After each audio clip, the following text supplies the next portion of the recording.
जंगल गुलहरिया ग्राम पंचायत के 9 मजरों में बाढ़ का सैलाब, प्रभारी मंत्री ने लिया जायजा। बहराइच में तहसील मोतीपुर क्षेत्र के विकास खंड मीपुरवा अंतर्गत जंगल गुलहरिया ग्राम पंचायत के 9 मजरों में बाढ़ का पानी पहुंचने से ग्रामीणों की मुश्किलें बढ़ गई हैं। बाढ़ प्रभावित क्षेत्र की स्थिति का जायजा लेने के लिए प्रभारी राज्य मंत्री दिनेश प्रताप सिंह मौके पर पहुंचे। प्रभारी मंत्री ने बाढ़ प्रभावित इलाकों का निरीक्षण कर ग्रामीणों से मुलाकात की और उनकी समस्याएं सुनी। उन्होंने मौके पर मौजूद अधिकारियों से राहत एवं बचाव कार्यों की जानकारी लेते हुए प्रभावित परिवारों को हर संभव मदद उपलब्ध कराने के निर्देश दिए। इस दौरान भाजपा जिला अध्यक्ष, विधायक, जिला अधिकारी और पुलिस अधीक्षक समेत प्रशासनिक अधिकारी मौजूद रहे। अधिकारियों ने प्रभारी मंत्री को बाढ़ की मौजूदा स्थिति और ग्रामीणों तक पहुंचाई जा रही राहत व्यवस्था की जानकारी दी। जंगल गुलहरिया ग्राम पंचायत के 9 मजरों में बाढ़ का पानी पहुंचने से ग्रामीणों के सामने आवागमन ने अधिकारियों को निर्देशित किया कि प्रभावित ग्रामीणों की सुरक्षा को प्राथमिकता देते हुए राहत सामग्री, भोजन, पेयजल और अन्य जरूरी सुविधाएं समय से उपलब्ध कराई जाए।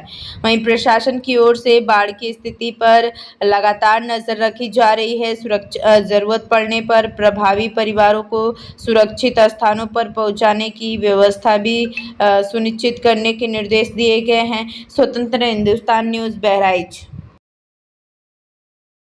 ये प्रयास कर रही है कि सबको जो अधिकतम सुविधाएं हम उपलब्ध करा सकें, जनजीवन जितना आसान बना सकें, उसका हमारी सरकार का प्रयास है।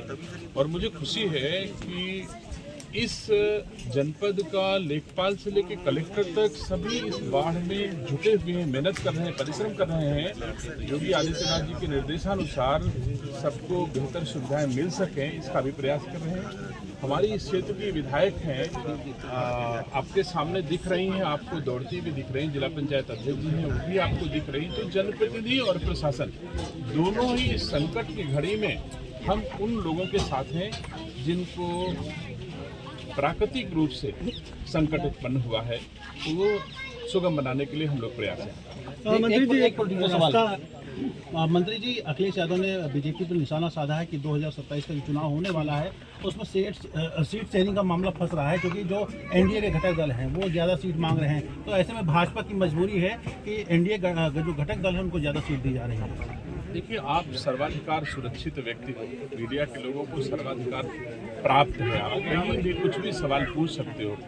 लेकिन हम किसी के घर में संकट की घड़ी में दुख बांटने आए हैं, राजनीति करने नहीं आए हैं। यहाँ राजनीति समाजवादी पार्टी के लोग कर सकते हैं, हम दुख बांटने आए हैं। आप इस विषय पर जो भी मुझसे पूछना चाहो हम सवाल पूछेंगे।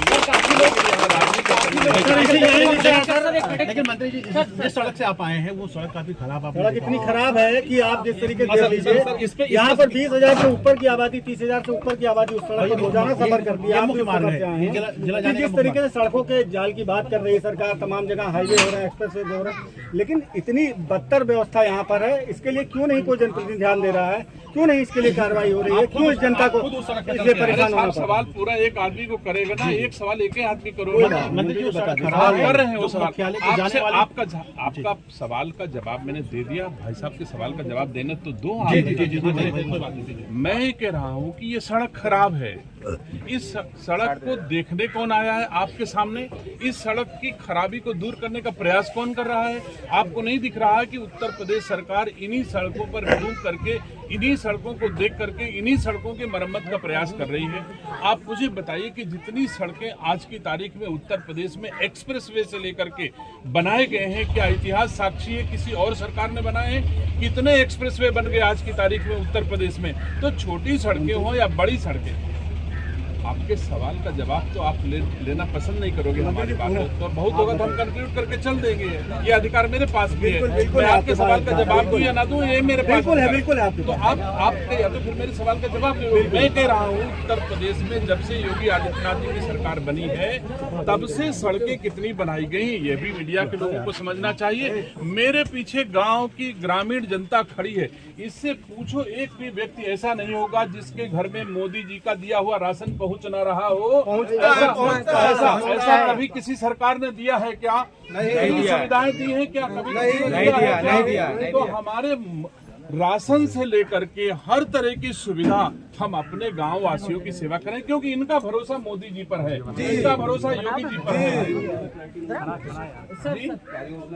ये मोदी जी योगी जी पर विश्वास करते हैं, तो हम भी इनकी चौखट पर हर दुख में इनके साथ खड़े हैं। और जिस सड़क आप उल्लेख कर रहे हो, ये योगी सरकार की इस जनपद की सेकंड प्राथमिकता पर है और यथाशीघ्र सड़क बनकर तैयार हो जाएगी।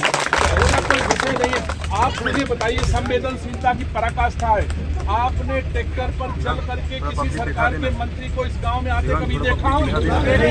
ट्रैक्टर पे चल करके कलेक्टर और कप्तान को कभी यहाँ आते देखा? ट्रैक्टर पे चल करके विधायक और जिला पंचायत अध्यक्ष को इस गांव में कभी आते देखा? तो मैं नहीं समझता कि संवेदनशीलता के मामले में हमारी सरकार से बेहतर कोई सरकार कर पाई होगी। आप सबका बहुत बहुत धन्यवाद।